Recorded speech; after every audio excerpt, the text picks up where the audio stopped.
Hello everyone, welcome back to the charge book. तो आज की कन्वर्सेशन में हमारे साथ हैं आशुतोष कुमार, जो कि एसएससी जेई 2020 में सेलेक्टेड हैं। इनकी स्टोरी काफ़ी इंटरेस्टिंग है। इस सेशन में हम लोग आशुतोष कुमार से उनकी स्ट्रेटजी के बारे में जानेंगे और बात करेंगे कि क्या क्या अप एंड डाउन्स उन्हें देखने पड़े इस प्रिपरेशन जर्नी के दौरान। तो चलिए कनेक्ट करते हैं आशुतोष जी को।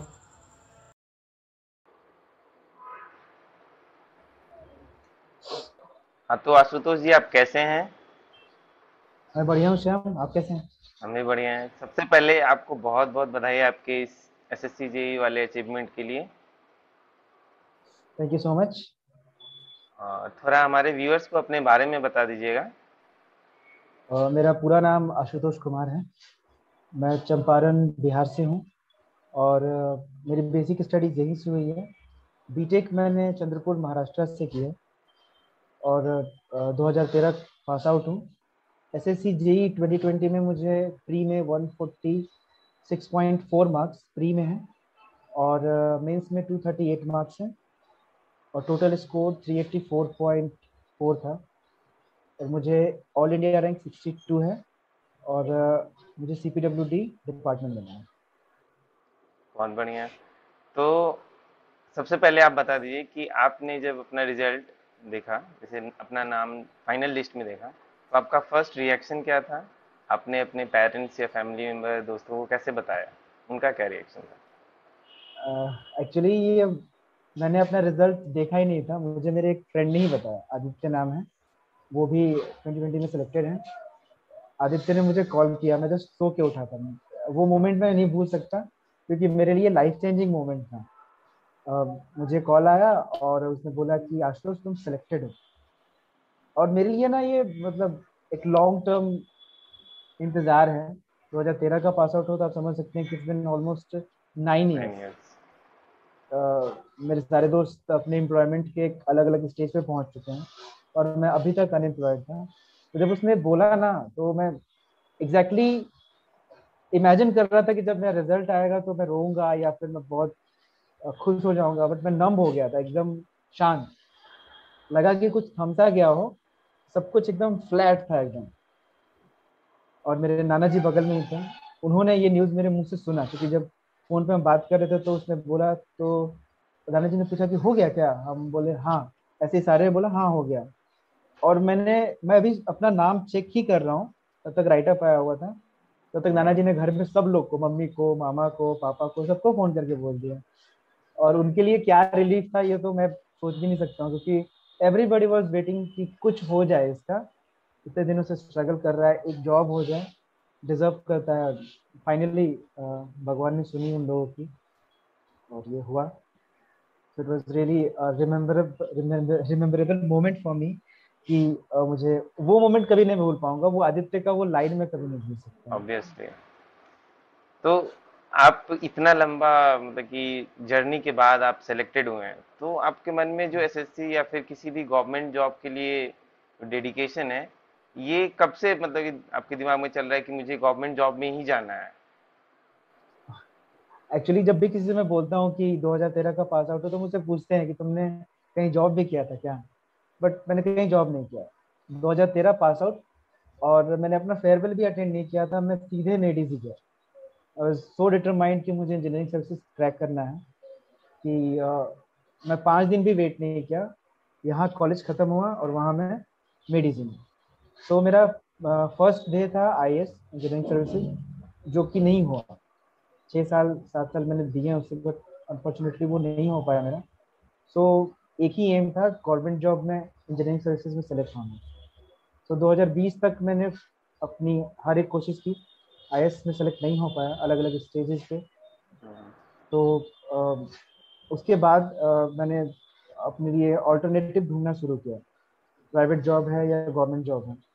तो मेरा एक दोस्त है, ऑलरेडी एसएससी में सेलेक्टेड है 2016 बैच में। उससे मैंने बात की, वो बोला कि एक बार एसएससी को ट्राई करके देखो, अच्छा जॉब है, अच्छी पोजीशन है और तुमसे हो जाएगा। तो एसएससी 2019 को मैंने सीरियसली अटेम्प्ट किया और 2020 ये दो अटेम्प्ट मेरे लास्ट सीरियस अटेम्प्ट हैं। जिस पहले पहले भी मैंने एसएससी का फॉर्म भरा था बट मैं उसके लिए उतना पढ़ नहीं पाता था, अच्छा। बस गया एग्जाम दे दिया। सो ये मेरी जर्नी रही है। पहले आईएएस के लिए प्रिपेयर कर रहा था, उस बीच में और कोई एग्जाम को मैंने सीरियसली नहीं लिया, और 2019-2020 एसएससी मैंने सीरियसली दिया। तो आपने 2019 वाला सीरियस में दिया था, तो उसमें आपका क्या स्कोर वगैरह था? तो 2019 में मेरा स्कोर था 146.75, रॉ स्कोर था, और नॉर्मलाइज्ड 153 के अराउंड था। 3 मार्क्स या 4 मार्क्स से मेरा 154 था, 3 मार्क्स से मेरा प्रीलिम्स रह गया था, नहीं हुआ था। बाकी और ये वहाँ पे नॉर्मल हाई होप्स थे एक्चुअली। और होना ही चाहिए, इतना रॉ मार्क्स आने के बावजूद नहीं हो रहा है तो ये तो थोड़ा लक वाला बात हो जाता है। हाँ, वहाँ नॉर्मलाइजेशन बहुत अलग अलग किस्म से हुआ था। किसी बैच में 25-26 मार्क्स बढ़ गए थे, किसी में 6-7 मार्क्स बढ़े थे। तो वो अलग अलग फैक्टर्स थे उसमें। बट वहाँ मैं बहुत ही पॉजिटिव था, क्योंकि 150 के अराउंड मार्क्स था मेरा। तो मुझे लग रहा था कि नहीं, अब मुझे मेंस लिखने को मिलेगा। मेंस के जस्ट 20 दिन पहले हम लोग का प्री का मार्क्स आया था, प्री का रिजल्ट आया था, और हम मेंस की तैयारी कर रहे थे, हम टेस्ट सीरीज वगैरह दे रहे थे, बट नहीं हुआ मेरा। वहाँ 2019 की जर्नी वही हुई। इनफैक्ट एक दिन बाद शायद, मेंस के एक दिन बाद वहाँ पे प्री भी था 2020 का। हाँ, 2021 में मार्च 21 को मेंस था 2019 का, और 24 को प्री था 2020 का। तो जब मेरा रिजल्ट नहीं आया था ना 2019 वाला, 147 मार्क्स लाके भी नहीं हुआ प्री, तो मुझे लगा कि अब यार क्या ही, बार बार थोड़े यार 150 मार्क्स आते हैं किसी को। हम्म। सो बहुत ज्यादा मतलब डल था मैं 2020 के प्री के लिए। बट मेहनत की थी मैंने पहले। जो भी मेरा स्ट्रेटजी था प्री के लिए, वो चूंकि चला आ रहा था पढ़ाई, फिर मैंने वो 20 दिन में ना वही स्ट्रेटजी फिर से अप्लाई की। रिवीजन के लिए बहुत ज़्यादा टाइम था नहीं मेरे पास, तो मैंने वही स्ट्रेटजी अप्लाई की, और फिर से उतना ही मार्क्स उसी के अराउंड। 2020 में भी रॉ मार्क्स मेरे 147 के अराउंड ही थे। बट इस बार मुझे भरोसा नहीं हो रहा था, क्योंकि पिछली बार भी नहीं हो रहा था, हुआ था, तो मुझे लगा कि इस बार भी नहीं होगा कहीं। तो सब ये अज्यूम कर रहे थे कि 160 प्लस इस बार तो जाएगा कट ऑफ। हाँ हाँ, वो ऐसे बढ़ रहा था ना। 136 था, फिर 153 था, फिर 157 चला गया, तो हम लोग ये सोच रहे थे कि इस बार तो 160 गया। तो मतलब कि इस बार आप मेंस की तैयारी किए थे कि नहीं, जैसे कि आपको पता चला कि आपका रॉ स्कोर इतना आ रहा है आसपास, तो अपने रॉ प्रिपरेशन स्टार्ट मार्क्स किए थे? जब मेरे आए, जब रॉ मार्क्स आए तो मैं मेंस की तैयारी नहीं की, मतलब छोड़ नहीं होगा, इतने में नहीं होने वाला है। मैं बीपीएससी की तैयारी कर रहा था एक्चुअली। लक्ष्मीकांत पॉलिटी की बुक है, मैं वो पढ़ रहा था। और फॉर्चुनेटली इस बार रिजल्ट पहले आया। हर बार ना मेंस की 20-25 दिन पहले आता है, इस हम्म। बार 3 महीने पहले ही रिजल्ट दे दिया था। तो इस बार मुझे थोड़ा सा मौका मिला, फिर मैंने मेंस की तैयारी की, और रिजल्ट हो गया। चलिए बहुत बढ़िया। तो अब आते हैं कि आपने अपनी जो स्ट्रेटजी थी उसके बारे में थोड़ा बात कर लेते हैं कि आप जब सीरियस प्रिपरेशन एसएससी जेई को लेके करना स्टार्ट कर दिए, तो आपका क्या स्ट्रेटजी था? नॉन टेक और टेक को कैसे बैलेंस आप करते थे? देखिए, पहले आईएएस की प्रिपरेशन की थी, तो टेक्निकल एक ढंग के लेवल पे रहता है, मतलब आपको एक आइडिया रहता है। बट जो बेसिकली अगर पहले मतलब ये सोचेंगे कि आईएएस की प्रिपरेशन की है और वो बहुत ज्यादा काम आएगा एसएससी में, तो वो एक भ्रम है। एसएससी अपने आप में एक अलग लेवल का एग्जामिनेशन है। इसमें इतने थ्योरेटिकल क्वेश्चंस होते हैं जो कि आपको इंजीनियरिंग सर्विसेज या बीएड के एग्जामिनेशन में आप उसको इग्नोर कर देते हैं, क्योंकि पेपर उतना वैसा नहीं होता है आईएएस और गेट में जैसा एसएससी का होता है। बहुत ही बेसिक बेसिक थ्योरी क्वेश्चन आते हैं। जीके जीएस बहुत ही एक अच्छा खासा मतलब सिलेबस कवर करता है। रीजनिंग अलग चीजें होती हैं। तीसरा चौथा पॉइंट होता है टाइमिंग। जब आपको टाइम एक टाइम फ्रेम में मिलता है, तो इसके लिए थोड़ा सा अलग हट के आपको प्रिपेयर करना पड़ेगा। मैंने क्या किया था कि एसएससी में जब प्री की तैयारी करनी थी, तो मैंने जो भी बेसिक बुक थे, वो बेसिक मतलब जो मैंने पहले से नोट्स बना रखे थे उसको पढ़ा। और क्वेश्चन बैंक जो एसएससी जेई का प्रीवियस ईयर का क्वेश्चन बैंक है, वो मैंने 2 से 3 बार बनाया था पूरा। इसके अलावा मैंने टेस्ट जो था, टेक्स्ट बुक से मैंने टेस्ट बहुत दिए थे, मतलब मॉक्स मैंने बहुत दिए थे। आई थिंक मैंने 40 से ऊपर मॉक टेस्ट दिए होंगे। Full length? स्टार्टिंग में मुझे, हाँ, स्टार्टिंग में मुझे बहुत कम मार्क्स आता था, 120, 125, 123 ऐसे ही आता था। बट धीरे धीरे धीरे धीरे टाइमिंग के साथ ना वो बढ़ता चला गया। एक्चुअली क्या होता है कि आपको लगता है कि अ, मैं तब मॉक दूं या तब मैं टेस्ट दूं जब मेरा सब कुछ अच्छे से प्रिपेयर हो क्लियर जाए। हो जाए, सिलेबस खत्म हो तो। ऐसा कोई दिन नहीं आएगा जब आप ऐसे आंख मूंदेंगे, कहेंगे चलो मशीन रिवाइज कर लेते हैं। आपका रिवीजन आपके क्वेश्चन बनाने से ही होता है। सो अगर आप एग्जैक्टली। मॉक्स देते हैं तो it will be really very helpful और आपको बेनिफिट देता है। तो मतलब कि नॉन टेक आप कैसे करते थे? ये तो टेस्ट सीरीज की बात हो गई। आप अगर मैं नॉन। अपने प्रिपरेशन को ब्रेक डाउन करूं हाँ हाँ। तो नॉन टेक में जैसे रीजनिंग हो गया और जीके जीएस हो गया। तो रीजनिंग मैंने बहुत ज़्यादा एडवांस लेवल पे नहीं पढ़ा था, क्योंकि एसएससी सीजीएल का जो रीजनिंग होता है ना, उसी रीजनिंग के अराउंड जेई का भी रीजनिंग आता है। कभी भी बैंकिंग लेवल की रीजनिंग की तरफ नहीं जाता है। नहीं। एक आध दो चार क्वेश्चन आ गया वो बहुत है, बट वो नहीं के बराबर ही मान के चलिए। सो अगर आप बहुत हाई लेवल की रीजनिंग की प्रिपरेशन करेंगे तो टाइम वेस्ट है। तो मैंने एसएससी जेई का एक एसएससी सीजीएल का एक प्लेलिस्ट है एसएससी अड्डा पे, अड्डा 24/7 पे। वहां से मैंने उस पूरे वीडियो को देखा था। पूरे वीडियो को नहीं देखा था, मुझे सिलोगिज्म में प्रॉब्लम थी, मुझे कोडिंग डिकोडिंग में प्रॉब्लम थी, तो मैंने वहां देखा, वहां से समझा। और रोज आप ट्राई कीजिए कि 40 से 50 क्वेश्चन रीजनिंग के आप बना लें, मतलब एग्जाम के नजदीक पहुंचे थे विद इन टाइम लिमिट। जब आप कोई भी रीजनिंग ऐसे रीजनिंग बनाएंगे तो आपको आराम से कोई भी सवाल बन जाएगा। हम्म। लेकिन अगर आप टाइम लिमिट में बनाते हैं, आपको एग्जाम में क्या है, टाइम लिमिट में बनाना है, हम्म। आपको फ्री टाइम नहीं मिलता है। तो अगर आप एक टाइम लिमिट में बनाना यहाँ नहीं शुरू करेंगे तो एग्जाम में आपसे वो रीजनिंग लंबा खिंच जाता है। और हम लोग इंजीनियर्स हैं, रीजनिंग लगता है कि बन ही जाएगा, कैसे नहीं बनेगा, हम्म। लेकिन आप कितने मिनट में बनता है ये फर्क रहता है। तो रीजनिंग के लिए मेरी स्ट्रेटजी थी कि मुझे एनी हाउ 40 मिनट के अंदर अपने 50 क्वेश्चन को देख लेना है, बना जाना है। 40 मिनट से ऊपर नहीं देना है एक भी मिनट। 37 38 हो जाए well and good. GK GS के लिए मैंने 15 मिनट रखा था अपने लिए, 15 से 18 मिनट या 20 मिनट, हद से हद 20 मिनट। 1 घंटे में नॉन टेक्निकल पूरा कंप्लीट करता था और 1 घंटे अपने टेक्निकल को देता था। तो जैसे रीजनिंग के लिए मैंने वो प्लेलिस्ट कवर की। हम्म। ऐसे ही सीजीएल का प्रीवियस ईयर जो भी रीजनिंग है आप उसको बनाइए, मतलब ऐसा बर्डन लेके नहीं। आप रोज 40 50 क्वेश्चन विद इन टाइम बना लीजिए, आपका उतने से हो जाता है। नॉन टेक्निकल में जहाँ तक बात रही जीके जीएस की, जीके जीएस में आप लूसेंट को आप फॉलो कीजिए। लूसेंट में आप हिस्ट्री, पॉलिटी, ज्योग्राफी वहाँ से नहीं पढ़िए। ज्योग्राफी आप किसी यूट्यूब चैनल से पढ़ सकते हैं हल्का फुल्का, या फिर और किसी मेडी जी की बुक में अच्छा ज्योग्राफी दिया होगा, वहाँ से ज्योग्राफी कवर कर सकते हैं। या आरआरबी जेई का जिन्होंने नोट्स वगैरह बनाया होगा, आप उस नोट्स को फॉलो कर सकते हैं। मेरे हिसाब से लूसेंट में ज्योग्राफी बहुत आउट ऑफ द कॉन्टेक्स्ट है, ज्यादा भी। Biology out of the context है, फिजिक्स केमिस्ट्री अच्छा है। तो फिजिक्स केमिस्ट्री हिस्ट्री पॉलिटी मैंने लूसेंट से की थी। 2 3 4 बार उसको बना गया था, मतलब पढ़ गया था। वो एक्चुअली मेरी बुक ना पूरी पीली पड़ गई थी, तो ऑलरेडी वो पीला कवर है, पेजेस भी पूरे पीले पड़ गए थे, इतना बार मैंने लूसेंट को पढ़ा था। और करंट अफेयर्स के लिए आप कोई भी ईयरली मैगजीन उठा लीजिए।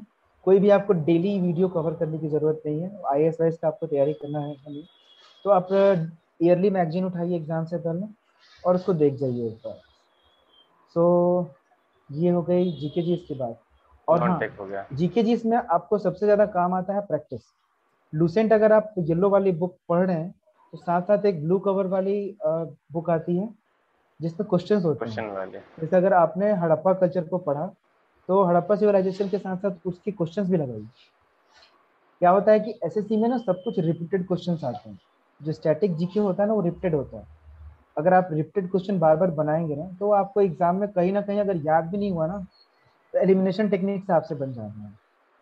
क्योंकि हमको वही काम आया था। मैंने जीके जी इसमें 50 क्वेश्चन अटेम्प्ट किए थे, मेरे 40 क्वेश्चन सही हुए थे। तो ऐसा नहीं कि मुझे 40 क्वेश्चन आते थे, मुझे हद से 25 26 क्वेश्चन आते होंगे। वो एलिमिनेशन टेक्निक कि आप जानते हैं कि इन दोनों में से ये दोनों तो नहीं है, ये दोनों में से कोई एक सही हो सकता है। तो you go with the gut. Gut ऐसा नहीं कि तुक्का मारो, गट आपको आता है कि अगर वो सवाल आपके सामने कभी ना कभी आपके आंख के सामने से गुजरा होगा। तो आप जितना हो सके आप रिवाइज कीजिए। Revision by solving questions. Reasoning में भी आप क्वेश्चंस बनाइए। आप ऐसा नहीं है कि कोई टीचर आपको पढ़ाएगा और आपको रीजनिंग के सारे ट्रिक्स एंड टेक्निक्स याद हो जाएंगे। हम्म। रही बात टेक्निकल की, तो टेक्निकल में हम लोगों ने पहले से टेक्निकल पढ़ा हुआ था। तो मैंने सिर्फ प्रीवियस ईयर क्वेश्चन बनाया, अपने नोट्स रिवाइज किए। और हाँ, ये मैं अभी ऐड अप करना चाहूँगा, मैंने नहीं किया था, बट जब मैं मेंस की तैयारी कर रहा था तो मैंने वीके मेहता की सब्जेक्टिव बुक पढ़ी थी, बेसिक इलेक्ट्रिकल की, and that book is really helpful. अगर आप वीके मेहता की वो बुक थॉरोली पढ़ते हैं, स्पेशली नेटवर्क्स के लिए, तो मैं इस चीज़ की गारंटी देता हूँ कि आपसे नेटवर्क का तो कोई सवाल नहीं छूटेगा एसएससी जेईई में, बिकॉज सारे सवाल वहीं से उठ के थे। जितने भी बेसिक छोटे छोटे आपको थ्योरी मिलते हैं ना, वो वीके मेहता की बुक से ही मुझे दिख रहे हैं सारे। और मेजर मेजर पार्ट एक कवर करता है नेटवर्क जो है, और बेसिक इलेक्ट्रिकल हाँ एसएससी जेई में। हाँ, बेसिक इलेक्ट्रिकल और मशीन, ये मशीन। आपको ऑलमोस्ट 60 आउट ऑफ 100 क्वेश्चन यहीं से आए हैं। हम्म। तो अगर आप इन दोनों को बेसिकली अगर कवर करते हैं, मशीन भी आपको बेसिक लेवल पे कवर करना पड़ेगा। ऐसा नहीं है कि आप आईएएस और गेट की प्रिपरेशन किए, हायर लेवल के क्वेश्चंस बनाए हैं तो आप उनके थ्रू जाएंगे, नहीं। आपको बहुत बेसिक बेसिक क्वेश्चंस आते हैं कि इसमें बियरिंग कौन सी यूज होती है, इसमें आपको इंसुलेटर्स कौन से यूज होते हैं, ये आपको आपको आईएएस की प्रिपरेशन में नहीं बताया जाता है। आईएएस की प्रिपरेशन में आपको हायर लेवल के, स्टैंडर्ड लेवल के न्यूमेरिकल्स पढ़ाए जाते हैं, सिखाए जाते हैं। तो उसके लिए भी आपको बीएल थेरेजा की बुक हो गई या अशफाक हुसैन की बुक हो गई, आप उसकी थियरी को पढ़िए एक बार। हम्म। अच्छा, तो अगर जैसे बुक को अगर समराइज किया जाए तो नॉन टेक और टेक्निकल दोनों के लिए आप क्या क्या बुक रिकमेंड करना चाहेंगे जो नेक्स्ट ईयर आने वाले हैं स्टूडेंट उनके लिए? अभी तो चूंकि टाइम है, सो हम्म। अब मैं बोलूंगा कि आप रीजनिंग एसएससी सीजीएल का कोई भी प्रीवियस ईयर, बहुत मोटा वाला नहीं, ऐसा ना 10,000 12,000 क्वेश्चन वाला ले लीजिए, 3,000 4,000 क्वेश्चन वाले भी आते हैं, वो क्वेश्चन की बुक ले लीजिए और उसको बनाओ। एक कोई भी यूट्यूब की प्लेलिस्ट ले लो। अड्डा 24/7 हम प्रेफर करेंगे, सागर सर है, सर नाम याद नहीं है मुझे, चश्मा लगाते हैं, उन्होंने बड़ा अच्छा बेसिक तरीके से समझाया है। क्या होता है ना, बहुत जगह ट्रिक्स एंड टेक्निक्स की बात होती है कि कैसे ट्रिक्स निकाल दें सवाल बनाने से, उन्होंने बहुत बेसिक लेवल से रीजनिंग को समझाया है। तो आप रीजनिंग की प्लेलिस्ट को कवर कीजिए और आप कोई भी सीजीएल का प्रीवियस ईयर रीजनिंग उठाइए और उसको पूरा बना जाइए। रीजनिंग इससे कवर हो जाएगा। जीके जी इसमें लूसेंट, थ्योरी बुक और प्रैक्टिस बुक, ये दोनों कवर कीजिए, आपका स्टैटिक जीके हो जाएगा। इनमें ऐड करने के लिए उत्कर्ष क्लासेस का स्टैटिक जीके का 4-5 वीडियो है, आप उसको भी देख सकते हैं। बहुत अच्छा, बहुत ही सटीक तरीके से उसमें सिर्फ इम्पोर्टेंट क्वेश्चन को समराइज किया गया है। और करेंट अफेयर्स के लिए आप परचम क्लासेस को देख सकते हैं, या फिर उत्कर्ष क्लासेस का भी ईयरली आता है। हम्म। एक साल का पूरा जीके जी इसमें करंट अफेयर्स पढ़ाते हैं।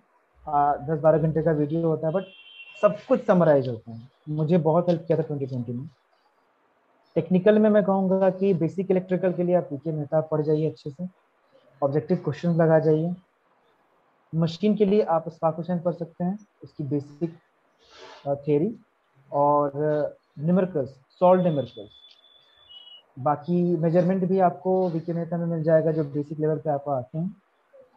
पॉलिटेक्निक लेवल के जो क्वेश्चंस आते हैं, जैसे वायरिंग के क्वेश्चन आ गए हैं या फिर इल्यूमिनेशन के क्वेश्चन आ गए हैं, ये सब वेल्डिंग वगैरह का क्वेश्चन जो आ जाता है, हाँ तो हाँ। ये सब जो क्वेश्चन है ना, अगर आपको ये 10-15 क्वेश्चन बहुत बड़ा फैक्टर बनता है। सिलेक्शन में। इसके नोट्स आपको ईडी क्लासेस के मिल जाते हैं, वो हम्म। नाम नहीं है, रमन सर साहब हैं, रमन सर। रमन सर के नोट्स मिल जाते हैं। या फिर आप ऑनलाइन सर्च कीजिए, यूट्यूब पे भी आपको कुछ ऐसे वीडियो मिल जाएंगे ना, जो बेसिक तरीके से उन सारी चीज़ों को पढ़ाए हुए हैं, वही क्लेट वायरिंग, वही कंडक्ट वायरिंग।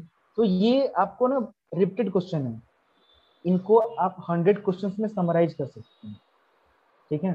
तो आपको थोड़ी मेहनत करनी पड़ेगी, इसका आपको कहीं अलग से बुक वगैरह नहीं मिलेगा, पढ़ोगे तो बहुत लंबा हो हम्म। जाएगा। 100-200 क्वेश्चन है, उनको आप अगर देख लेते हैं तो टेक्निकल आपका आई थिंक 70-75 प्लस स्कोर आराम से बन आ जाएगा उसमें। जाएगा। हाँ।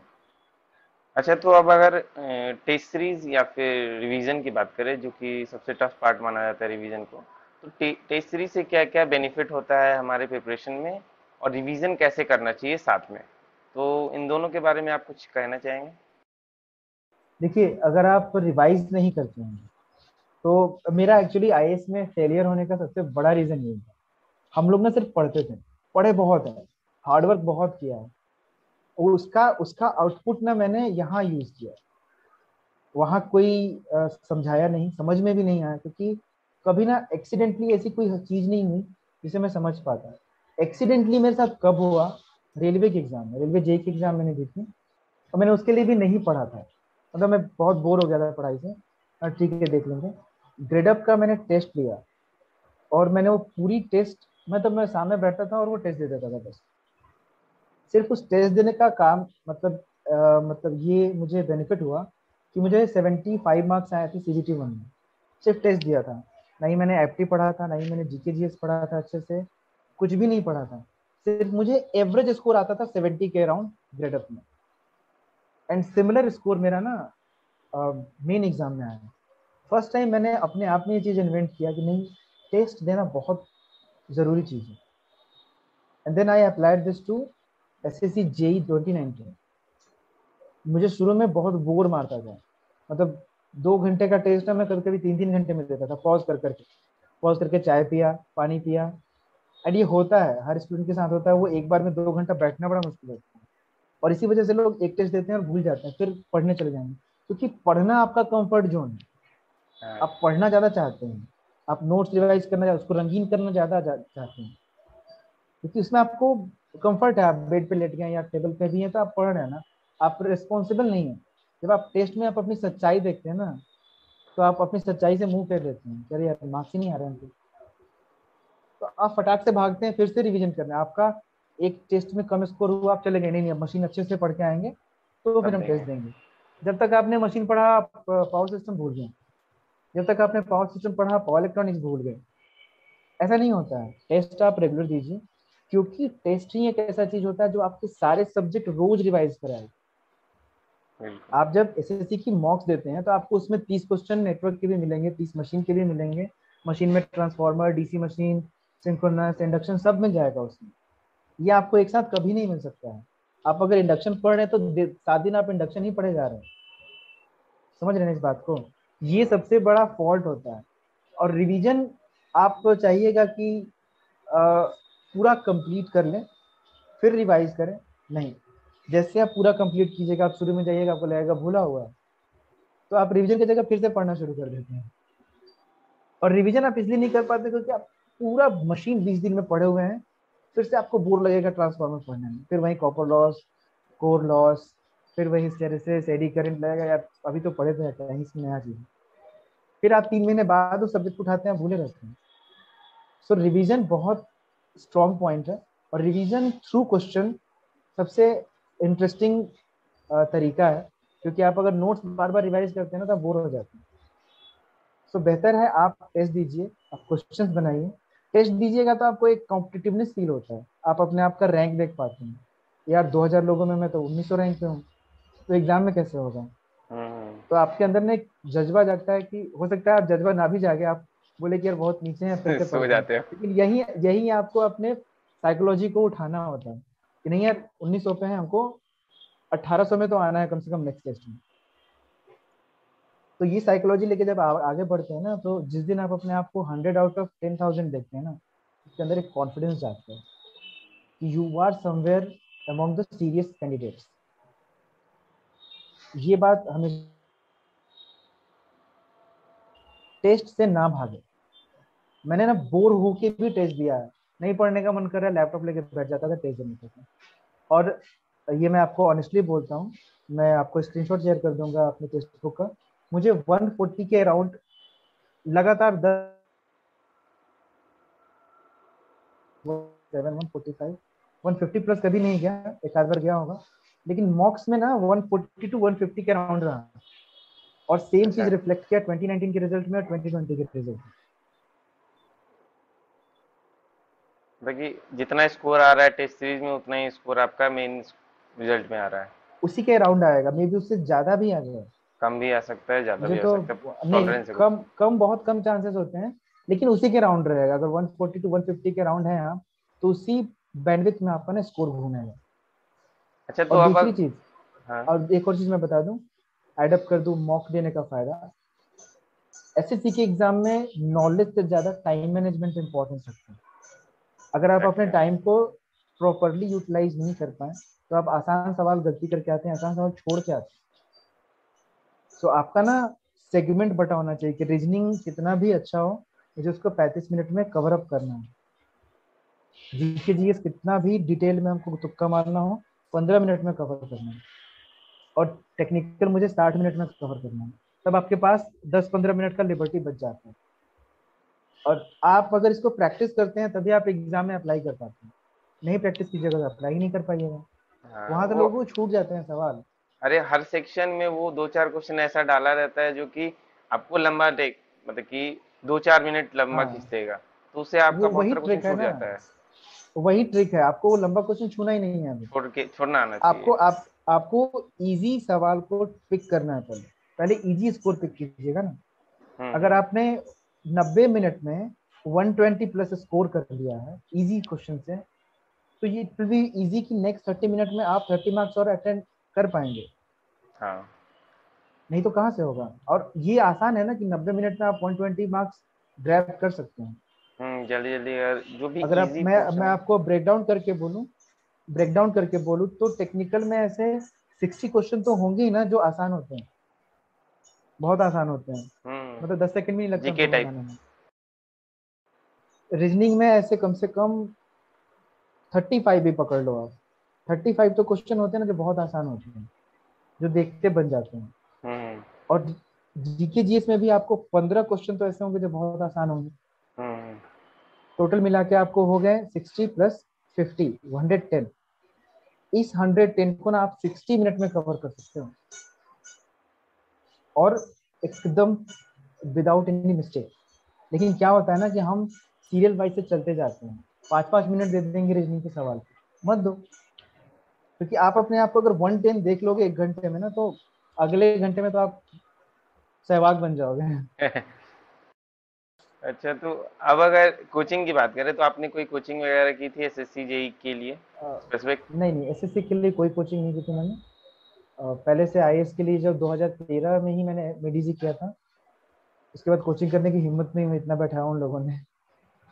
सो सेल्फ स्टडी ही रहा सब कुछ। हाँ, यूट्यूब से बहुत कुछ हेल्प मिला। जो भी टॉपिक्स नहीं आते थे वो यूट्यूब के डिफरेंट चैनल पे मैंने पढ़ा है। बट एसएससी जेई के लिए लेके कोई खास चैनल नहीं मिला मुझे जो स्पेसिफिकली एसएससी जेई को पढ़ाया हो। क्वेश्चन वगैरह लगवाए हैं कुछ आरआरबी के टाइम में ही कुछ चैनल थे जो मॉक्स मतलब क्वेश्चन वगैरह लगवाया करते थे। वहीं से थोड़ा बहुत हिंट मिला। बाकी अपनी ही प्रिपरेशन लगी रही।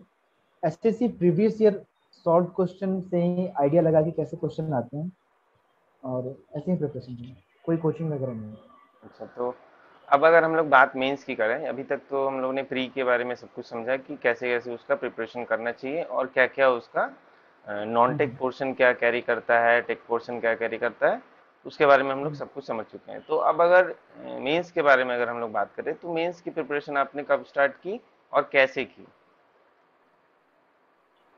मेंस तो जब प्री का रिजल्ट आ गया, जब मुझे भरोसा हो गया कि मैं क्वालिफाई कर चुका हूँ, तो मैंने मेंस की प्रिपरेशन, तब मैंने सोचा कि अब पढूं क्या। क्योंकि सब्जेक्टिव पढ़ा हुआ जमाना हो गया था। हम्म।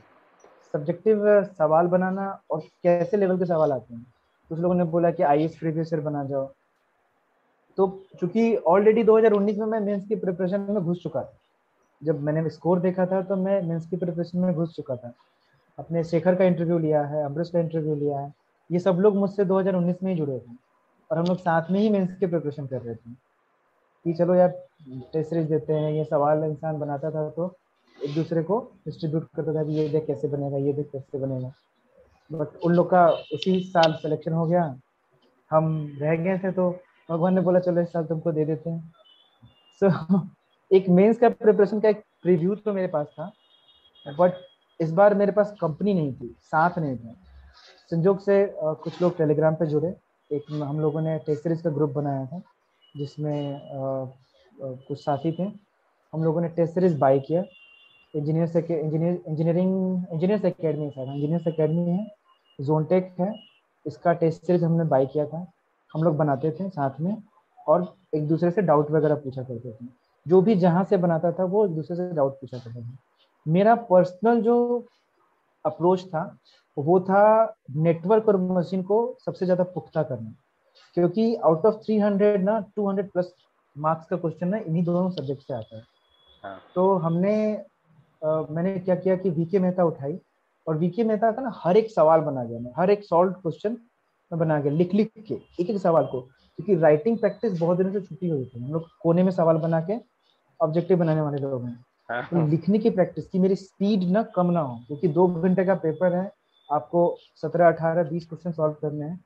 तो आपको सवाल वहां सॉल्व नहीं करना होता है, आपको सवाल आना चाहिए, आपको सवाल लिखना है वहां पे बस। बस सीखना तो है। आपको इतने सारे सवाल बनाने चाहिए कि आप वहां पे जाके रिसर्च ना करें, वहां पे आपको सवाल पता होना चाहिए कि ये सवाल कैसे बनेंगे।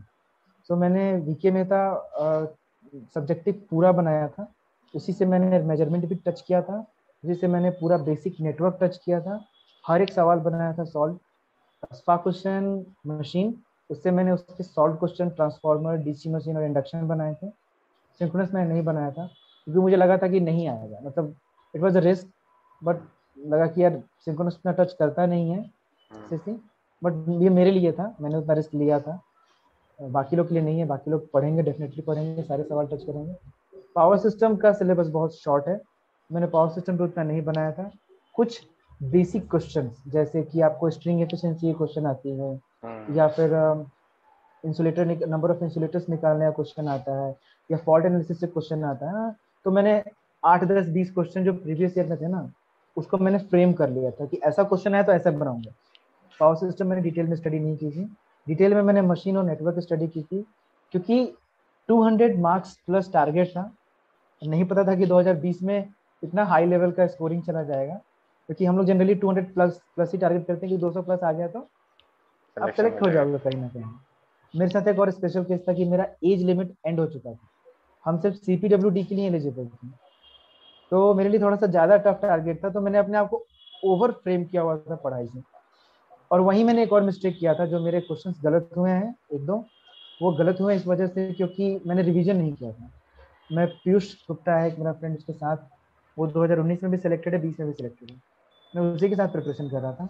तो मुझे बार बार बोलता था कि आशुतोष अब तू बहुत पढ़ चुका है, रिवाइज कर ले, नहीं तो एग्जाम में तू कंफ्यूज होगा। और मेरे मन में वही डर कि जितना पढ़ सके अपने ऊपर भरोसा नहीं होता है ना, हमें लगता है कि नहीं थोड़ा सा हाँ। और पढ़ लेते हैं, आउट ऑफ द सिलेबस जाके पढ़ लेते हैं, कहीं ये आ गया तो कहीं उसमें ये आ भी गया तो। आपका ये लास्ट अटेम्प्ट था? हाँ ये लास्ट अटेम्प्ट था। So last attempt, last department, और I think I am close to last rank in CPWD। So हाँ। सो मैंने मेहनत करी थी इस चीज को लेके कि मैंने नेटवर्क और मशीन को कम्प्लीटली हर एक स्टैंडर्ड सवाल को फ्रेम कर लिया था।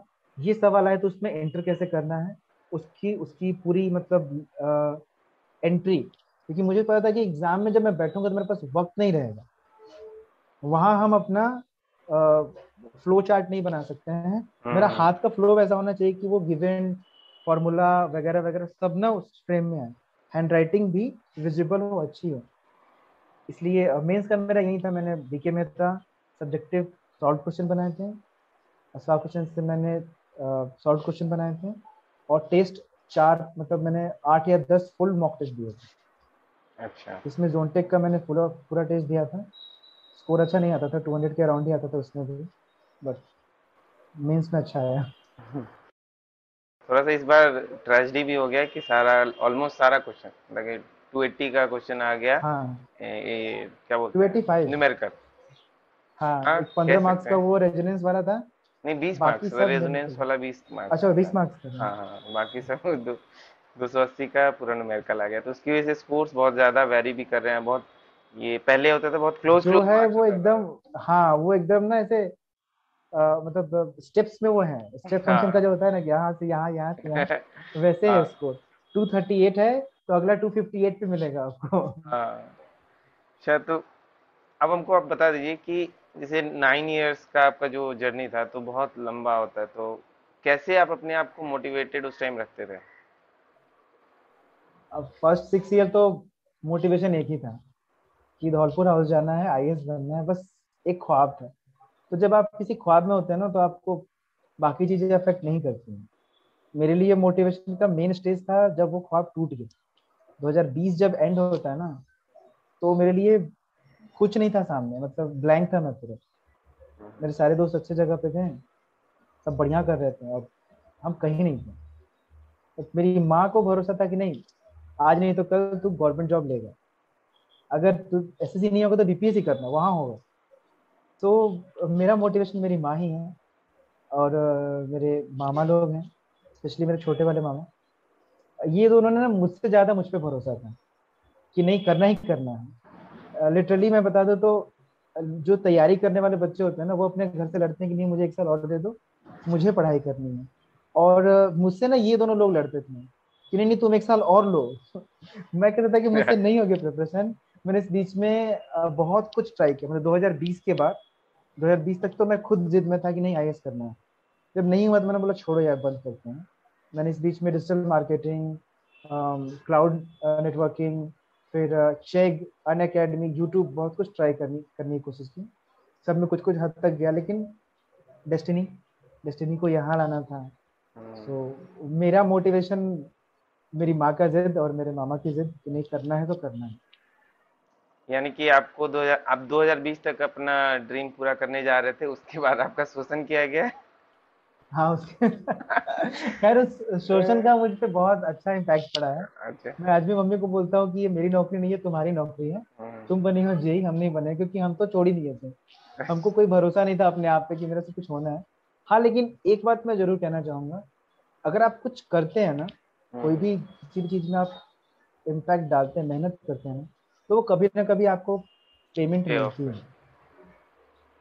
और वो तब मिलती है ना जब आप शायद एक्सपेक्ट भी ना कर रहे हो। मैंने एक्सपेक्ट नहीं किया था कि मेरा हो जाए यहाँ होना ना, मतलब वो सारे जो मेहनत, जो मैंने रात रात भर जाके पढ़ाई की है। जब मैं कटवरिया सराय में रहता था, तो वो पानी वाली चाय होती है, मतलब सिर्फ अदरक और चीनी का स्वाद आता है, उसमें दूध रहता नहीं है।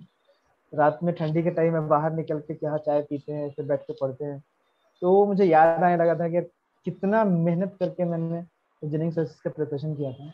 जिस दिन मैं बुक्स पैक कर रहा था ना, उस दिन मैं सीरियसली रो दिया था कि यार, ये पूरा मेहनत किया है मैंने।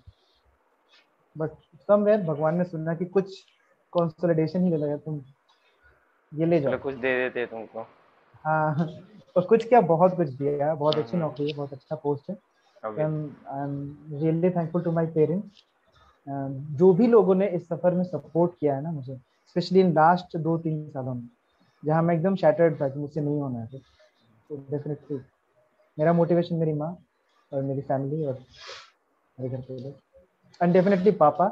पापा ने मुझसे आज तक कभी सवाल नहीं पूछा कि तुम बहुत दिन प्रिपरेशन कर ली, अब कुछ और कर लो। So I am really kind of blessed कि मुझे ऐसी फैमिली मिली है जिन्होंने मुझसे ज्यादा स्ट्रगल किया है। हाँ, तो आशुतोष जी, कभी ऐसा हुआ है कि आप बहुत क्लोज किसी एग्जाम में आके आउट हुए, जैसे कि एसएससी जेई 2019 को ले लें, तो उसमें प्री में आप बहुत क्लोज थे, उसी तरह और भी कोई एग्जाम्स था जिसमें आप बहुत क्लोज आउट हुए? क्लोज का magnitude exam to exam depend करता है। अगर मार्क्स के हिसाब से देखें तो रेलवे जूनियर इंजीनियर का जो एग्जाम था, उसमें हम मतलब डेसिमल पॉइंट 0.2 ऐसे करके, मतलब 0.2 या 0.3 मार्क्स से हम एलिमिनेट हुए थे। एसएससी जूनियर इंजीनियर 2019 में हुए, डीएमआरसी में बहुत बार हुए हैं, मतलब एक्चुअली डीएमआरसी और डीएफसीसीआईएल वगैरह में बहुत बार हुए। उसमें होना इसलिए नहीं अखरता था क्योंकि हम उसके लिए प्रिपेयर ही नहीं कर रहे। हम्म। हम बस फॉर्म भर देते थे, सब भर रहे हैं, हम भी भर दिए। एग्जाम के दिन सब बोले हाँ, अच्छा यहाँ एग्जाम पड़ा, चलो एग्जाम देते हैं, चले गए एग्जाम दे दिए। तो क्लोजली रह जाते थे। कभी किसी नॉन टेक्निकल पोर्शन में कम मार्क्स आ गया, कभी किसी टेक्निकल पोर्शन में कम मार्क्स आ गया। मेन इंजीनियरिंग सर्विसेज रहा, ऑनेस्टली बोलूं तो, मतलब हर बार प्री में क्लोज 5 मार्क्स, 8 मार्क्स, 10 मार्क्स, इतने से ही रहा। मतलब मैं प्री के कट ऑफ के क्लोज पहुंचता गया और प्री का कट ऑफ आगे बढ़ता चला गया। सो वहां पे डिसअपॉइंटमेंट होती थी कि यार मेंस लिखने को नहीं मिल रहा। ये जब मैंने प्रिपरेशन शुरू की थी तब प्री मेंस साथ होता था, फिर सिलेबस चेंज हुआ, सिलेबस चेंज होने के बाद मैंने सिलेबस को फिर से अलग लेवल से उसको पढ़ा और करता रहा, लेकिन हुआ नहीं हुआ। तो बाकी बहुत सारे एग्जाम मुझे याद है, नोएडा मेट्रो का एग्जाम 3 मार्क्स से रह गया था। दिल्ली मेट्रो जेई का एग्जाम रह गया था इसी 2 या 3 मार्क्स से। DFCCIL 1 मार्क्स से रह गया था, उसके लिए मेरठ गया था एग्जाम देने में। बहुत बुरा अपने आप में वो एक्सपीरियंस है। RRB जेई CBT 2 रह गया था 0.2 या 3 मार्क्स से। SSC जूनियर इंजीनियर रह गया 3 मार्क्स से। तो बहुत सारे एग्जाम रहे हैं जो बहुत क्लोज छूटे। इवन अगर मैं बता दूं कि ये एग्जाम भी बहुत क्लोज ही था मेरे, मतलब मैं कट ऑफ से जस्ट 1.5 मार्क्स ऊपर हूँ, तो ये भी नजदीक ही था। उसमें क्लोज आउट हो रहे थे, यहाँ क्लोज इन हुए आप। क्लोज इन हो गए हैं। तो भगवान चलिए, को भी तरस आ गया कि यार चलो सही यार है। बहुत हो गया। हाँ, तो मतलब इतना जो एग्जाम में आप आउट होते थे, तो कैसा, मतलब कि कैसे अपने आप को मैनेज करते थे कि हाँ भाई नेक्स्ट टाइम फिर से तैयारी करेंगे, हो जाएगा? देखिए, अगर आप किसी प्रिपरेशन में घुसते हैं, किसी भी काम में घुसते हैं, तो आप ये सोच के घुसते हैं कि फेलियर्स मिलने वाले हैं। जी अगर आप बिल्कुल। ये सिर्फ सोच के आइएगा कि सिर्फ आपको सक्सेस मिलने वाला है, तो सक्सेस इतना आसानी से अभी के टाइम में तो मिलना है नहीं। ऊपर से hmm electrical engineer, technical exam seat ही कम होती है। हम्म तो हम लोग बहुत ज़्यादा आशा लेके चलते नहीं है कि बस पार निकल गया। कहीं 40 सीट, कहीं 28 सीट, कहीं 12 सीट, कहीं 15 सीट ऐसी निकलती हैं। तो बेसिकली फंडा यही है कि अगर आप प्रिपरेशन करने चल रहे हो, तो फेलियर्स आपको ज़्यादा मजबूत बनाते हैं। अब ये थोड़ा सा अलग लेवल की स्टोरी हो जाएगा। मेरा जो भी अभी पर्सनालिटी है, मैं जितना अपने आप को काम डाउन रखता हूँ किसी भी सिचुएशन में, वो शायद इन फेलियर्स का ही देन।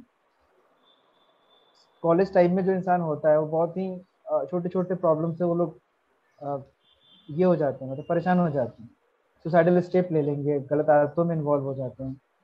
नहीं, फेलियर्स आपको बहुत कुछ सिखाते हैं। फेलियर्स के साथ सिंक करना सीखिए। फेलियर्स पे आप ब्लेम अगर कीजिएगा कि आप क्यों फेल हो गए, आप ही क्यों फेल हुए, गलत हो जाता है। फेलियर से सीखिए। जो आप टेस्ट सीरीज की बात मैंने की, वो क्या होता है, आप क्वालिफाई नहीं होते हैं हर बार।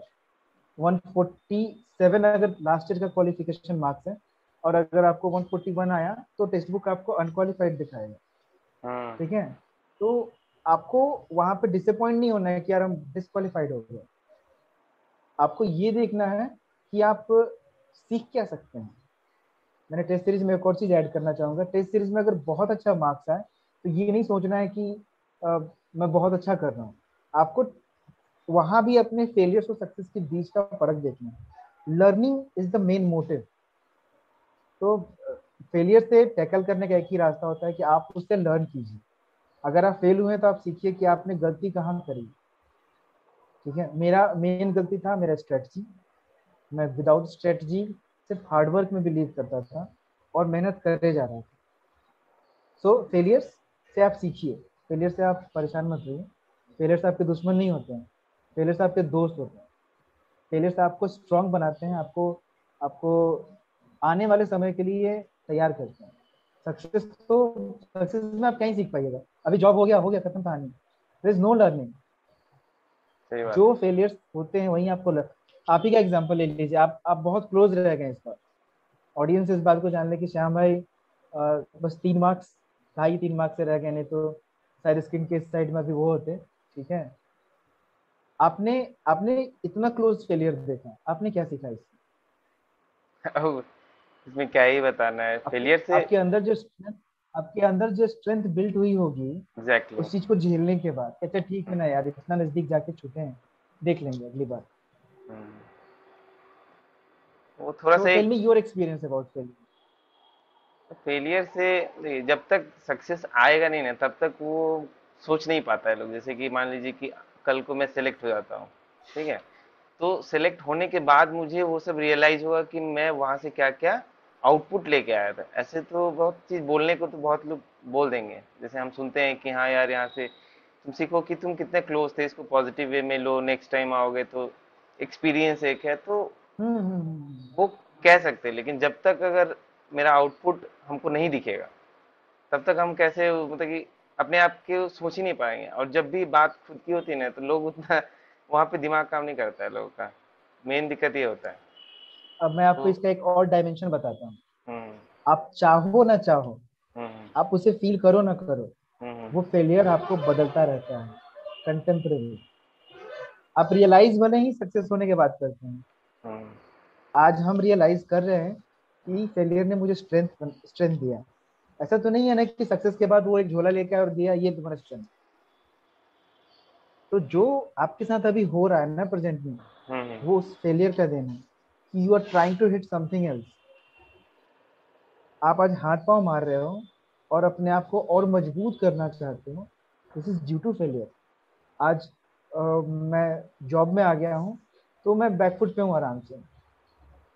दोस्त फोन करते हैं क्या कर रहा है, बस सो रहा हूँ हाँ, यार। एक चीज तो है कि मैं अब और लंबा हाथ मारना चाह रहा हूँ। जैसे कि अब जैसा हाँ। हुआ कि मैं फेल हो गया, तो मैं ये नहीं सोच रहा हूँ कि यार फिर से उतना ही ट्राई करते हैं। अब ऐसा लग रहा है कि अब थोड़ा और लंबा हाथ मारे, जब टाइम लग रहा है तो मैं क्यों ना और अच्छा करके दिखाऊं, और ज्यादा मेहनत करूँ, अपना जो सिलेक्शन है उसको श्योर शॉर्ट करूँ, या फिर जो भी फ्यूचर में गोल है मेरा उसको और अच्छे से हम्म। करूँ, उसको एक बेहतर लेवल पे लेके जाऊँ। तो थोड़ा सा थॉट इस। इसी टाइम आप अपने आप को री इन्वेंट करते हैं ना, सो यू आर री inventing your self. So exactly. Failure अच्छा हुआ या बुरा हुआ यार बताओ। अगर आप अपने फेलियर, आप को री इन्वेंट करते हैं अगर आप एमईएस में सेलेक्ट होते हो तो। देखिए थोड़ा सा हम थोड़ा डाइवर्टेड तो हो जाते हैं, जैसे खुशी मिलती है, लगता है कि हाँ भाई अब थोड़ा सा आराम कर लो, तो फिर एग्जैक्टली जितना वही हम अपने वही आप को वही एक्सेल वही अभी कर सकते हैं, मैक्सिमाइज कर सकते हैं अपने खुद से, जितना चीज हम गैदर मतलब कि आउटपुट निकाल सकते हैं, वो तब नहीं निकाल पाते अगर मैं सिलेक्ट हो जाता। तो अभी और मैं और जितना एक कर टाइम सकता हूँ। आएगा कि आपकी जॉब होगी, एक टाइम आएगा आपकी जॉब होगी, हम्म, लेकिन इस स्ट्रेंथ के साथ अगर आप उस जॉब में जाते हो ना, तो you will be able to मतलब हैंडल एवरीथिंग इजीली। लाइफ को भी हैंडल करने का आपको सारे लेसन आपके फेलियर से ही मिलते हैं। सक्सेस में कोई लेसन नहीं होता, कोई लेसन नहीं होता। फेलियर में बहुत सारे लेसन होते हैं, आपको सिखाते रहते हैं, आप उसको रियलाइज नहीं करें, दैट इज डिफरेंट। बट सिखाएंगे जरूर कंटेम्प्रेरी आप। चलिए थोड़ा पर्सनल बात चला गया। अब अगर बात करें कि एक्चुअली ये टिप्स। पर्सनल नहीं हाँ है, मैं आपको बताऊं तो ये हाँ जितने हाँ। भी एस्पायरेंट्स हैं ना, हम्म। जितने भी एस्पायरेंट्स हैं उनकी उनकी सबकी पर्सनल लाइफ है। ये सही मैसेज बात है। सबको जाना चाहिए कि आप देखिए, मेरे से ज्यादा फेलियर कोई क्या होगा। मैं हम्म। निकला था आईएएस बनने के लिए, नहीं हुआ। आज मैं जिस पोस्ट पे रिटायर होऊंगा वहां से मैं शुरू करता अगर मैं आईएएस होता। हाँ, so whether you take it as a success, but मतलब ये इटसेल्फ में एक अपने आप में एक फेलियर है। ये तो चीज मैं ये चीज मैं मानता हूँ कि कोई भी इस वीडियो को यहाँ तक अगर देख रहा है ना, तो उसको सही में समझ में आएगा कि हमको जल्दी गिव अप नहीं करना है। जैसे कि आपका एग्जांपल हाँ ले लें, हाँ। तो आप अगर आप गिव अप कर सकते थे, जैसे 6 साल छोटा टाइम नहीं होता, बहुत लंबा टाइम होता है, उसके बाद आपको कुछ दिख नहीं रहा है, आप कहीं और कैरियर ढूंढ सकते थे, लेकिन फिर भी आप ट्राई करते रहे, ये नहीं तो ये। अभी भी आपको लग रहा था कि एसएससी जेई में नहीं सेलेक्ट होंगे, तो फिर बीपीएससी करने जा रहे हैं, तो यू वॉन्ट बिलीव, मैं ज्यादा अभी भी इंक्लाइन था बीपीएससी के लिए। मुझे लगता था कि नहीं, मैं गैजेटेड ऑफिसर बनने निकला हूँ तो बन के रहूंगा, 35 में क्यों ना बनूं, बट बनूंगा। वो एक किक होता है तुम्हारे अंदर जो तुम्हें वहां तक खींच के ले जाती है। और आज नहीं तो कल, भगवान ने चाहा तो बनूंगा ही। क्योंकि ये अंदर से एक अंदर से एक आवाज आती है कि यार तुम जिस चीज की खोज में निकले थे ना, वो तुम्हारा अस्तित्व बनाती है। और अगर तुम अपना अस्तित्व नहीं बचा सकते हो तो क्या ही बचाओगे। नौकरी करके जीवन चला के हर कोई चल लेगा, सही बट बात तुम अपने अस्तित्व की तलाश में निकलते हो जब तुम कुछ करने चलते हो। है। जो करने के लिए तो इंसान कॉम्प्रोमाइज कर ले, बट क्यों करे। जैसे मैंने, जैसे किसी ने सोचा कि मुझे ये करना है, और मुझे पता है हाँ। कि मैं ये कर सकता हूँ, तो बीच में हो सकता है कि फेलियर आए, कुछ अनरियलिस्टिक इवेंट हो जाए, या फिर कुछ ऐसा हो जाए जो कि हमको लगे कि नहीं यार गलत हो रहा है, फिर भी आपको हम्म। वहां पे स्ट्रांग रहना है, बाउंस बैक करना आना चाहिए कि हाँ भाई मैं फिर से आऊंगा, फिर से और बढ़िया आपको करूंगा। पता है कि आपका बेस्ट जो होता है ना आपके वर्स्ट फेज में ही आता है। Last year I was completely financially broke down. मतलब जितना ही मैं फाइनेंशियली स्ट्रांग था, पापा भी मेरे गवर्नमेंट जॉब में, लेकिन last year was really drastic. बहुत ही ड्रास्टिक था 2021, बहुत ही बुरे तरीके से हैम्पर किया मुझे। लेकिन उसने जो दिया ना मुझे, वो किसी साल ने नहीं दिया। सो आप जब सबसे नीचे दबे होते हो ना, तभी आपके पास बाउंस बैक करने का टाइम आता है। और आपको वो जो कॉन्फिडेंस देता है ना वो बाउंस बैक, क्योंकि आप पे मेहनत पूरा जोर लगाया होता है अंदर से, आपको ना वो अंदर से आता है, आएगा। एवरीबॉडी जो इस चीज से रिलेट कर सकता है कि यार करना है, सामने वाला ना मुझे इस दृष्टि से देखता है, तो मुझे उसका दृष्टिकोण बदलना है, हम्म, वो लड़ेगा, अंतिम तक लड़ेगा। और जिस दिन आप उसके नजर में, जो सामने वाला आपको हे दृष्टि से देख रहा है, अगर आप उसकी उसकी उसके देखने की दृष्टि बदल दीजिएगा ना, आपको अपने आप में ना एक अकॉम्प्लिशमेंट फील आती है कि मैंने कुछ किया है। जो मुझे अभी फील होता है, क्योंकि लोगों का ओपिनियन बदल गया। पहले जो लोग ये कहते थे कि अ, तैयारी नहीं कर रहा है, कुछ हो ही नहीं रहा है, पता नहीं कब तक होगा, ऐसे ही बाप का पैसा लुटा रहा है। ठीक है, मैंने बहुत बड़ा अचीवमेंट नहीं लाया हूँ, बट एक गवर्नमेंट जॉब आज के टाइम में एज एन इलेक्ट्रिकल इंजीनियर एक अच्छी पोस्ट है जी, अपने आप में एक अचीवमेंट माना जाएगा। अब लोगों का ये कहना है कि यार लगा रहा तो हो गया ना, देखो हम्म, वो लगा रहा तो हो गया, परसिस्टेंट रहा, लगा रहा, सीखो उससे, कितना धैर्य रखा हो उसने। सेम इंसान हम्म। 15 मिनट पॉइंट के ऑफ अंदर व्यू उसका ओपिनियन बदल जाता है। सही बात है।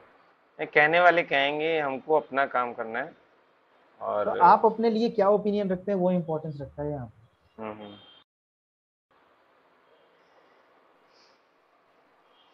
बहुत लंबा ये जा रहा है सेशन।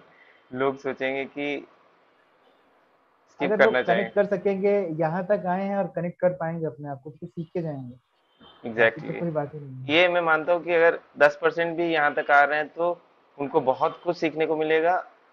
और वो देखिए अपने फ्यूचर में अगर मान लेते ये एग्जाम नहीं निकल पाया या फिर फ्यूचर में ही कुछ अलग चीज करना चाहें, तो उससे उनको सीख मिलेगा कि हमेशा हार नहीं मानना है, उनको फेस करना है, जो भी प्रॉब्लम्स हमारे सामने आ रहा है उसको फेस करना है और एक्सेल करना है। तुमने जब इंटरव्यू के लिए मुझसे कहा था ना, तो मुझे लगा कि ऐसा क्या ही बड़ा कर दिया कि इंटरव्यू दी। हम्म, बट एक फैक्ट मेरे दिमाग में आया कि जो लोग बहुत देर तक मेहनत करते हैं, हम्म, मेरे साथ एक दोस्त था मनीष, वो लास्ट ईयर उसने प्रिपरेशन छोड़ दी, जाके जॉब करने लगा बैंगलोर में। मेरी ही इक्वलिटी स्टूडेंट था। वहां गिव अप करना और यहाँ से पिक करना, दोनों में फर्क आ जाता है। मैंने बस 1 साल और गिव अप नहीं किया, मुझे वो मिला जो हम जिसकी तलाश में थे। उसने 1 साल पहले गिव अप किया, वो भी लंबा लड़ा, 6 साल 7 साल उसने भी तैयारी की। बट आज वो, मतलब इट्स वेरी अनरियल कि आप आज की जनरेशन के साथ सेम लेवल पे जॉब कर रहे हैं, बिट अनरियल। तो जहां से आप गिव अप करना चाहते हो ना, वहां से एक बार अपने आप को अंदरूनी तरीके से आवाज दो। एक बार और लास्ट पुश। इसीलिए मैंने ये इंटरव्यू देने की बात भी की कि कोई भी अगर मुझसे कनेक्ट कर पाएगा ना, तो मेरा मेहनत सार्थक हो जाएगा। सोसाइटी मुझसे अगर कुछ भी सीख पाती है मैं तो। आपको इसीलिए बुला रहा था कि यहाँ से आपकी जर्नी से मैं नहीं चाहता कि लोग 9 साल या 10 साल तक प्रिपेयर करें। मैं चाह रहा कि आपने जो हम्म। जो गलतियां की लोग वो ना दोहराएं। हाँ, तो बिल्कुल सीखने बिल्कुल बिल्कुल। सीखने लायक यही है कि जो जो मिस्टेक्स आपने स्टार्टिंग के दौरान की, जैसे टेस्ट सीरीज आपने नहीं दिया, तो लोग को स्टार्टिंग से हाँ, टेस्ट सीरीज पे फोकस करना चाहिए, रिवीजन करना चाहिए। और ऐसा नहीं है कि सिलेबस खत्म होने के बाद हम स्टार्ट करेंगे टेस्ट सीरीज। आपका एक सब्जेक्ट हो गया, आप स्टार्ट कीजिए टेस्ट सीरीज देना, धीरे धीरे सब कुछ होते जाएगा। आप तो कंसिस्टेंटली टाइम लिमिट के साथ क्वेश्चन बनाइए, आपसे नहीं बने आप आंसर देखिए, आप सॉल्यूशन देखिए। That too will help you in the end of the examination, 100% करेगा। तो मैं लास्ट में आपसे चाहूंगा कि आप थोड़ा 2021 वालों को थोड़ा कुछ सजेशन देना ट्वेंटी चाहते हैं तो ट्वेंटी दे दीजिए, क्योंकि बहुत लेट हो रहा है, लोग डिमोटिवेट हो हाँ, रहे हैं कि क्या होगा, कब ये तो आएगा। 2 साल बाद इन्होंने ये दिया है नोटिफिकेशन। डेट दिया है। देखो एसएससी ना बहुत पेशेंस का गेम है, हम्म, ये पूरा मतलब टेस्ट क्रिकेट है अपने आप में। तो आपको राहुल द्रविड़, चेतेश्वर पुजारा बनना ही होगा, ठीक है। यहाँ पे अगर आप चाहिएगा कि आप जल्दी जल्दी आपको कुछ मिल जाए, तो कुछ नहीं मिलना है। दूसरा, एसएससी ट्रिकी है। आपको प्री और मेंस के लिए जो मैंने बोला है, आप उस स्ट्रेटजी के अराउंड अपनी स्ट्रेटजी बनाइए, मेरी स्ट्रेटजी फॉलो मत कीजिए। मैंने जो स्ट्रेटजी दी है वो एक आपके लिए बेंचमार्क हो सकता है कि इसके अराउंड में अपनी स्ट्रेटजी बनाएं। आप प्री के लिए प्रैक्टिस कीजिए, लिमिटेड पढ़िए, अनलिमिटेड प्रैक्टिस कीजिए। और वो आपको प्री में बढ़िया मार्क्स 150 प्लस मार्क्स 100% दिलाएंगे। एक बार आप प्री में क्वालिफाई करते हैं, मेंस प्री के कंपैरेटिवली बहुत आसान है, बहुत ही लिमिटेड सिलेबस है। स्पेशली नेटवर्क और मशीन अगर आपका दो बहुत स्ट्रांग है तो आप कुछ ना कुछ पोस्ट लेके आ ही जाएंगे। टॉप पोस्ट के लिए आपको एक दो सब्जेक्ट और बढ़िया से करना पड़ेगा, या इतने से भी हो सकता है, ऐसा नहीं है कि नहीं हो सकता है। बट मशीन और नेटवर्क अगर आपका बढ़िया है तो मोर देन सफिशियंट है। प्रैक्टिस कीजिए, स्पीड बढ़ाइए, ये जरूरी है। दोनों में स्पीड की जरूरी है। एक में ऑब्जेक्टिव स्पीड की जरूरी है, एक में आपको राइटिंग सब्जेक्टिव स्पीड की जरूरी है, बस। सो अभी बहुत टाइम है। आई थिंक 2021 के लिए जो भी अभी से मेहनत कर रहा है, 8-9 महीने हैं, और ऑल द बेस्ट है मेरी तरफ से। बस इतना कहूंगा कि अपने स्ट्रेटजी पे टिके रहना। किसी और के स्ट्रेटजी के बोलने पे या किसी और का कोई दोस्त आके कुछ समझा जाए, कोई अगर यूट्यूब पे कोई टीचर आके कुछ समझा जाए, मत समझना। एक ही बार समझना कुछ भी, और एक बार उस स्ट्रेटजी को पकड़ना और अंत तक भागना उसका। सिलेक्शन 100% है, और वैसे ही आता है। एसएससी जेई का सिलेबस बहुत ही कन्फाइंड है। अगर आप चाहेंगे तो with in a limited period of time crack कर सकते हैं। बस थोड़ा ट्रिकी है, तो स्पीड पे ध्यान दीजिए बस। चलिए, अब बहुत लंबा खिंच रहा है, तो यहीं पे इसको एंड करते हैं। आपसे मिलके बहुत अच्छा लगा। इनफैक्ट आपको तो हाँ, हम आपसे पहले भी से भी मिलके जानते बहुत हैं। अच्छा लगा जो मुझे। लोग जिनको नहीं पता है, जो लोग व्यूअर्स देख रहे हैं, तो आशुतोष जी से मैं पहले भी मिल चुका हूँ। डॉक्यूमेंट वेरिफिकेशन में ये मेरे साथ बगल में बैठे थे, तो हम लोग का बहुत लंबा बात चला फॉर्चुनेटली हम था। दोनों एक ही बेंच पे मिले, और भगवान को मिलाना था हम दोनों को, और हाँ, वहीं से सारी चर्चा शुरू हुई, और फिर आज हम लोग आप हाँ। लोग के और सामने हैं। वहाँ जो और हम चाहेंगे कि श्याम भाई जो इस बार नहीं अकॉम्प्लिश कर पाए हैं, अगली बार ये बढ़िया रैंक से इसको अकॉम्प्लिश करें। और हम लोग मेरा अपना पर्सनल एक व्यू है कि इस चैनल पे हम लोग एसएससी जेई का एक अच्छा प्लेलिस्ट क्रिएट करें। आने वाले जो भी एस्पिरेंट्स हैं वो उनके लिए बेनिफिट हो। मेरे पास अभी टाइम है ज्वाइनिंग से पहले, सो मैं खुद और हम दोनों मिलके इस चीज़ को आने वाले टाइम में लाएंगे इस चैनल पे। तो प्लीज़ श्याम भाई को सपोर्ट कीजिए भाई, क्योंकि आने वाले ऑफिसर ये भी हैं। लेकिन अभी ये चाहते हैं कि मैं जो भी चाहता हूँ कि जो प्रॉब्लम मुझे फेस करना पड़ा अभी तक, क्योंकि हम्म। टाइम लगता है, हम लोग को रिसोर्सेज जो है अलग अलग जगह से ढूंढनी पड़ती है। उसमें भी हम लोग को लगता है इतना काफ़ी है कि नहीं है। कभी कभी उसके चक्कर में हम लोग कुछ ज़्यादा ही सिलेबस कवर कर जाते हैं। हाँ तो हाँ हाँ हाँ। तो चाहते हैं कि एक ही चैनल हो जिसपे नॉन टेक, टेक, रीजनिंग सारा कुछ हो। थोड़ा टाइम लग रहा है, लेकिन वो आएगा। और एक बार मेरा सिलेक्शन हो जाए उसका, तो और जल्दी आ जाएगा। इनफैक्ट अभी नहीं मैं नहीं, थोड़ा स्लो चल अभी रहा हूँ। अभी जो है, अभी ही हम लोग इसको लाएंगे और हम्म, अच्छा करेंगे इसमें। ठीक हम्म। है। और ये डेफिनेटली बहुत बड़ा स्ट्रगल होता है एसएससी जूनियर इंजीनियर इलेक्ट्रिकल के लिए स्पेशली। सिविल के हाँ, लिए है, इलेक्ट्रिकल बट सिविल के लिए बहुत इलेक्ट्रिकल के लिए कंटेंट है। नहीं है। बहुत कम कंटेंट है इलेक्ट्रिकल के लिए। ऑब्जेक्टिव के लिए आपको मिल भी जाएगा एक आध इलेक्ट्रिकल, बट सब्जेक्टिव में जब आप कहीं जाइएगा देखने, तो कोई ये बता दे कि मेंस को अटेम्प्ट कैसे करना है, क्या क्या इंपॉर्टेंट पॉइंट्स होते हैं, तो कोई डिस्कस नहीं करता है। एक बार हम लोग बैठेंगे फिर कभी, जब हम लोग डीपली सिलेबस और स्ट्रेटजी को सिर्फ सिलेबस और स्ट्रेटजी को हम लोग डिस्कस करेंगे, और उसको हम लोग बच्चों तक पहुंचाएंगे। अभी के लिए इतना ही पे रखते हैं। तो चलिए यहीं पे एंड करते हैं। बहुत अच्छा लगा आपसे बात करके। तो आई होप आप लोग को अच्छा लगा होगा, कुछ सीखने को मिला हमको भी होगा। बहुत अच्छा लगा आपसे बात करके। हाँ, ठीक है। मिलते हैं नेक्स्ट वीडियो में। Till then, thank you.